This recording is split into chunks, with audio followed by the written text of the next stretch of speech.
welcome back to the Cutlass Board Games YouTube channel. This time we are looking at some more Cutlass board game deck tech stuff. We just had a changelog come out where Stone Gate Before Oblivion got a bit of a facelift, and we can start to look at some new deck building options because of that. The original design wasn't really fitting with its original intended purpose as a counter to Princess Spire, because Princess Spire got nerfed in the patch before that. And if you want to hear more about how changelog and that kind of stuff works, check out the previous YouTube video, because I kind of went over everything and how that's coming together. But for this, we get to look at the blue Crewmates archetype, something that was made a bit more consistent by the changes to Stone Gate Before Oblivion. The main thing with what makes this deck an archetype is the two cards, Seaside Barracks and Stone Gate Before Oblivion, which have the clause, if this card was sent orders from a crewmate. And because both of them are structures, that crewmate sending them orders could only be a blue card. So if it is Clearan and it sends orders to those structures which are also Clearan, it will activate, but it counts as the crewmate sending the orders, which gives those structures an additional effect. So it kind of says that if you can get those structures into play earlier, they will get more benefit over time as you're able to activate this additional effect multiple times. So for Seaside Barracks, it allows you to deal 1 damage if it sent orders from a crewmate. Otherwise, it will only reveal the top card of your deck, and if it's a crewmate, put it into your hand. If it's sent orders from a crewmate, you can do both of those things. And early on, if that's the card that you start with, you can start putting cards in your hand, finding the crewmates that you need to make the deck work. So it's kind of the workhorse that you're hoping to have in your opening hand. And then Stone Gate Before Oblivion is a similar thing. If it's sent orders from a crewmate, it'll do a damage, but it normally does a damage. If it has that additional clause met, it will deal 2 damage instead. And because we have a bunch of stuff doing damage, this is a Leviathan control archetype, but rather than being very control, it's a lot more tempo. So the goal is to start out with some of these value cards like Seaside Barracks, and then follow it up with blue crewmates like Orgvindar the Reshaper, which slows your opponent's construction down and draws you cards and sends orders to activate those additional clauses. Same with Fel Sea Maiden, where she'll draw you cards and also banish cards on the top of your opponent's deck. So Herazaya was a consideration as also a working sea monster here, but we went with Leviathan instead.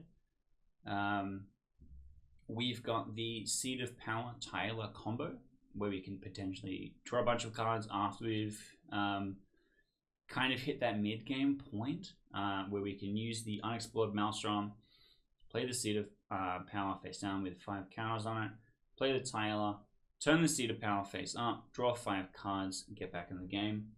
And so we have 2 Rift Sealers, which is also a blue crewmate, that's going to go and find these event cards exactly when we need them, and is going to be kind of key to the deck because it's got a really good package set up here. It's got Void Silent Midnight to help guarantee the Leviathan hits the table.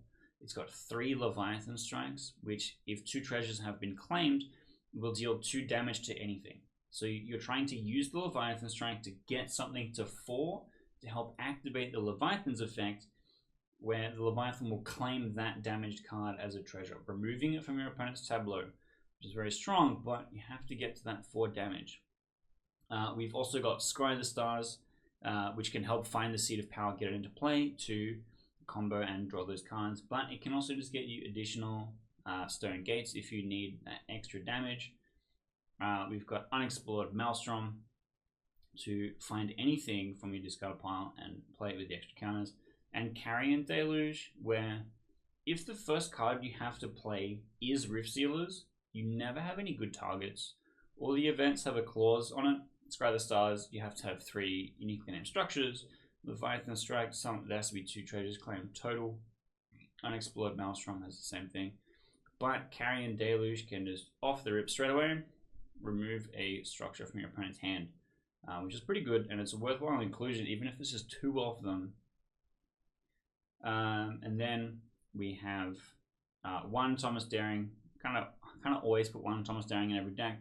It's just really strong and works really nicely as a one-off, but he can also send orders relevantly even if his ability doesn't activate. So he can just be sitting there waiting to receive orders to blow up an opponent's sea monster, but when you play him, he can send orders to your board and activate those additional effects, which is a nice upside. Then we've got a cheeky 2 Clifftop Prison. This is the backup plan. If you can't use the Leviathan to start eating stuff that has damage on it, you can use the Clifftop Prison, because the Clifftop Prison says turn an opponent's card face down, you then discard a card and then put construction time onto that card equal to the discarded card's discard cost. Which is basically, I discard something that costs 2, let's turn that thing face down and put 2 counters on it. You now have to spend the resources enough to turn that thing back up again. However, if a card already has damage on it, when something is turned face down, that becomes construction time. Think of it like, I did a bunch of damage to something, it has to then be repaired, as well as all the things that they would need to do to build it ordinarily. Which means that instead of potentially claiming it with the Leviathan, you can slow your opponent down by getting a bunch of stuff that's got 4 or 5 counters on it, which is, I have to discard 5 cards from my hand to make that much construction points to turn something face up. And if that thing was just a crewmate that costs 1, doesn't even claim treasures, then I'm probably not going to be trying to turn it face up again. So it does have a couple of multiple angles of attack. I do think it is a really high synergy deck list. This is probably what I would be taking to an event if we had a tournament right away and I had to bring something right now. This is probably what I think is really hot, because not many decks will just play one Tyler to rip damage off things as like a counter, even though that is what she can do. I think the most understanding of it is kind of like a combo enabler or healing your own stuff when they damage themselves. Because cards like Dread Omen Singer can put 3 damage on itself really easily, and then the Leviathan is like, yum. So being mindful of a lot of those things, this does feel pretty strong, and I would love to see it get into some action, but I'm also curious to see what you think. I know that I've done a couple of deck tech videos now, and I would be curious to know which one you think might be the most fun to play, or which you think might be the most broken and strongest in the meta as it stands. So let me know in the comments. But if you're curious on trying out Cutlass for yourself, we've got print and play files for free that you can get from our Discord, which is linked in the description. And we've got it set up on Cockatrice so you can play it online for free, all in the same place. Go and check that out, because I'm really excited for more people to get a hold of and have a look at this game and see some of the cool stuff that we've put together. So if you're interested, stick around. We're going to have a bunch more videos just like this.